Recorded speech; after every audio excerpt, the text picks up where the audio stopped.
with me in 1 Corinthians 2. Let's start with verse 7.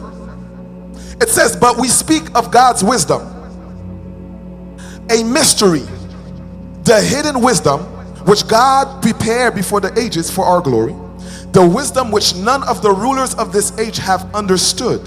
For if they had understood it, they would not have crucified the Lord of glory. They would not have crucified him.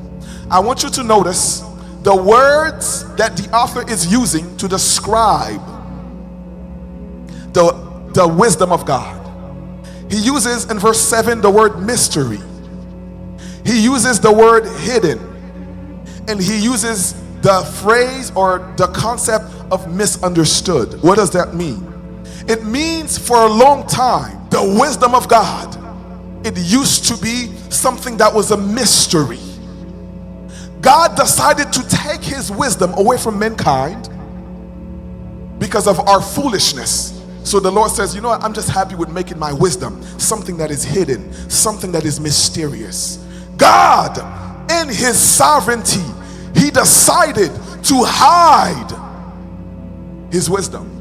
Isaiah 55 verse 8 and 9, the author says, for my thoughts are not your thoughts, nor are your ways my ways, declares the Lord. Verse 9, for as the heavens are higher than the earth, so are my ways than your ways, and my thoughts than your thoughts.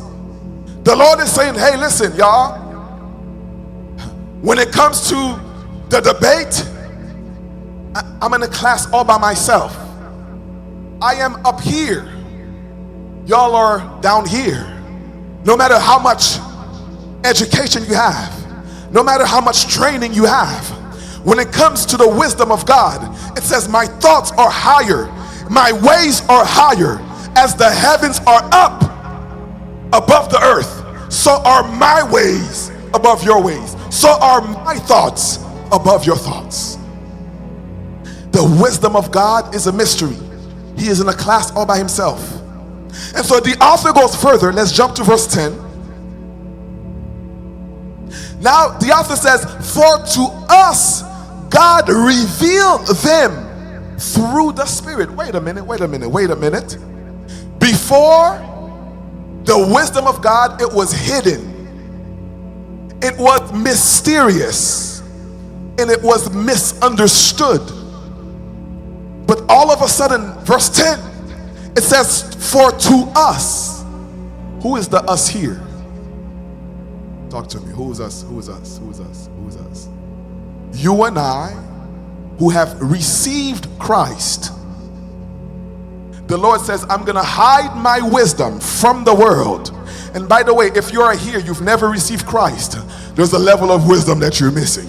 If you are here, you've never made a decision to walk and to trust Jesus for your sins. You may have a little bit of wisdom. You may have worldly wisdom, but there's something you're missing. And so verse 10, the author says, for to us God revealed them through the Spirit. The word revealed here, if you put the text for me, the word revealed is the Greek apocalypto. This is where we get the word apocalypse. What does this word mean? It means something that was covered, that is no longer covered. Now it's out in the public, it can be seen. For to us, it has been revealed through the Spirit. Now, next question, which Spirit? Which Spirit? This is a direct reference to the Holy Spirit. The Holy Spirit of God. Who is the Holy Spirit? The Holy Spirit is the third person of the Trinity. You have God the Father, you have God the Son, then you have God the Spirit, the Holy Spirit of God. The Holy Spirit, the job of the Holy Spirit is to live inside of us, to guide us, to correct us, to comfort us, to empower us, and to give us the grace of God. Is that all right, church? That is who the Holy Spirit is. The Holy Spirit is inside of it, yet it's very misunderstood. You see, most of us, we treat the Holy Spirit like we treat a soda machine. The relationship you have with a soda machine should not be the same relationship you have with the Holy Spirit. A soda machine, you use it as needed. Man, if I need some chips or something, I got $1, I go, I use it, bye-bye. I need a drink, I go, I use it, see you next time. The relationship with the Holy Spirit that dwells inside of you should not be the same relationship that you have where you just use it on a convenient basis. When you come to church on Sundays and then that's it, and then when you go back home, it's just business as usual. The job of the Holy Spirit is to search. I want that to sink in your spirit for a second. The job of the Holy Spirit, it searches. Searches what? It searches things that are hidden. It searches solutions to problems that are hidden. The job of the Holy Spirit is to search. They always talk about Google being the most powerful search engine. But I want you to know there's another search engine that's even more powerful than Google. There's another search engine that's even more powerful than ChatGPT. Now, let's go back to the text. It says God, verse 10, it says God revealed these things to us through the Spirit. It says for the Spirit searches some things. Does it search 50% of things? Does it search 70%? The Spirit of God searches even the depths of God. Church, do you know what's inside of you? Do you know what literally lives inside of you? The Spirit of God searches all things, even the deep things of God. This is unthinkable that something is able to search God. The Bible says that God is unsearchable.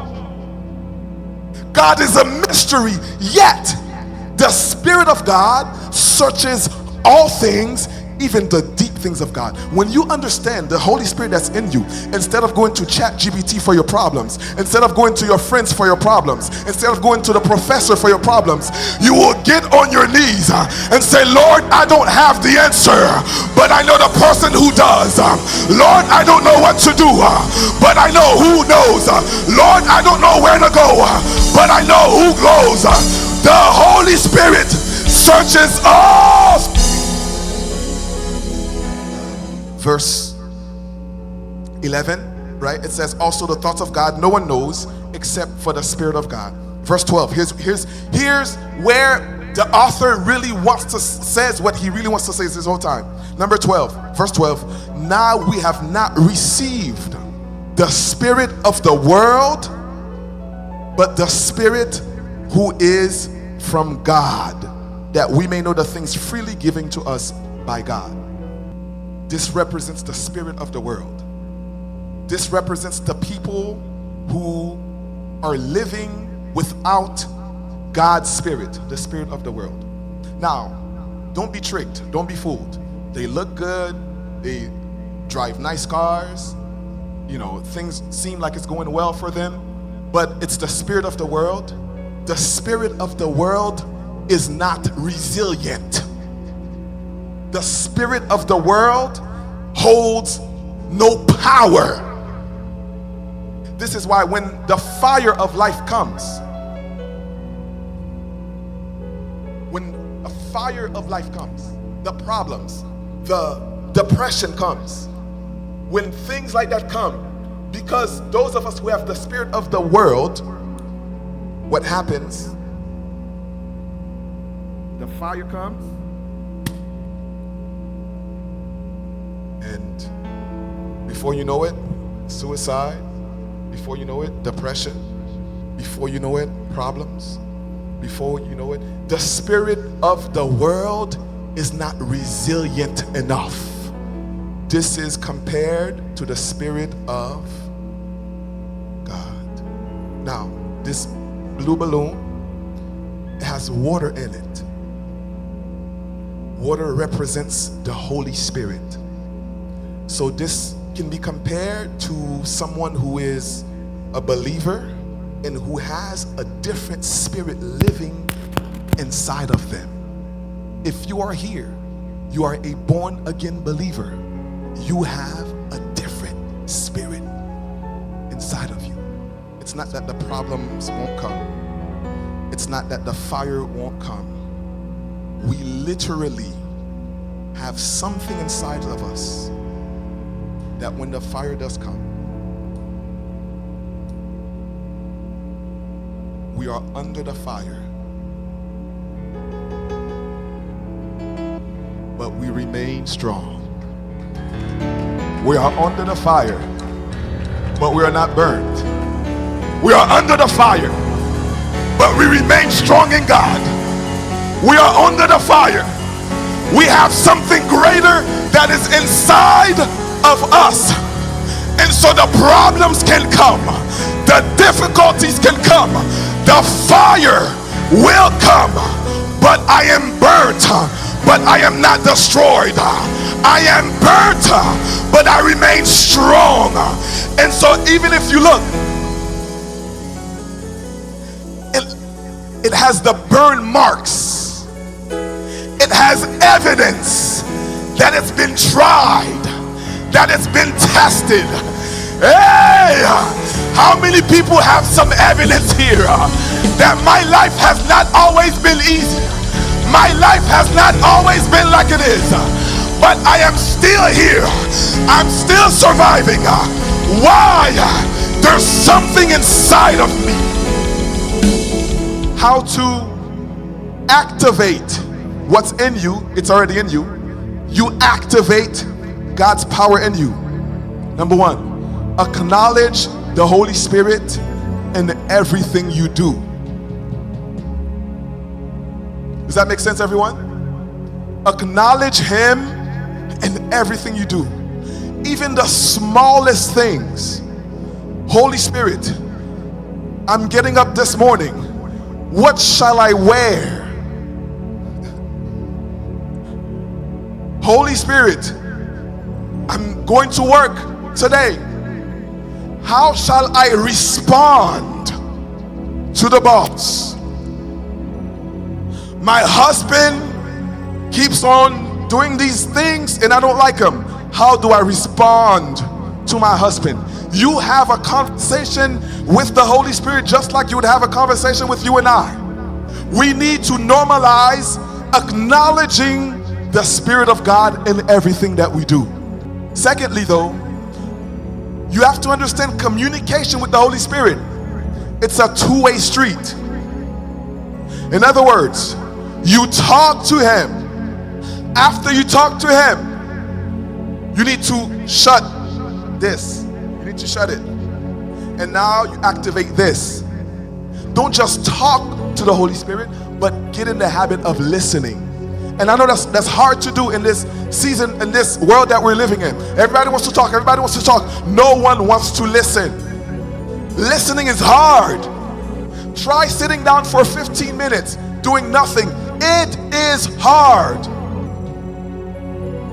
But watch this. Never forget this, church. Never forget this. In your prayer time, it's not what you say to God that's going to break the yoke. It's what He says to you. Oof. That is powerful. It's not usually what I'm finding out about God. It's not so much what I say to Him, because I don't really know how to pray. We don't know what to say in our prayers. It's not what I say to Him, but it's really what He says to me. Number 3, if and when He talks to you, obey. The reason why some of us, we don't hear from God, God is not gonna waste his time talking to someone he knows ain't even gonna listen to him. What's the point of me talking to you? I'm gonna tell you to go right. You got your mind made up. You're gonna go left anyways. So why would I waste my time to talk to you? Just go ahead and do your thing. Number one, you acknowledge the Holy Spirit. Number two, you don't just talk, but you take time to listen. Number three, you obey once the Lord speaks to your heart. However the Lord speaks to you, you obey.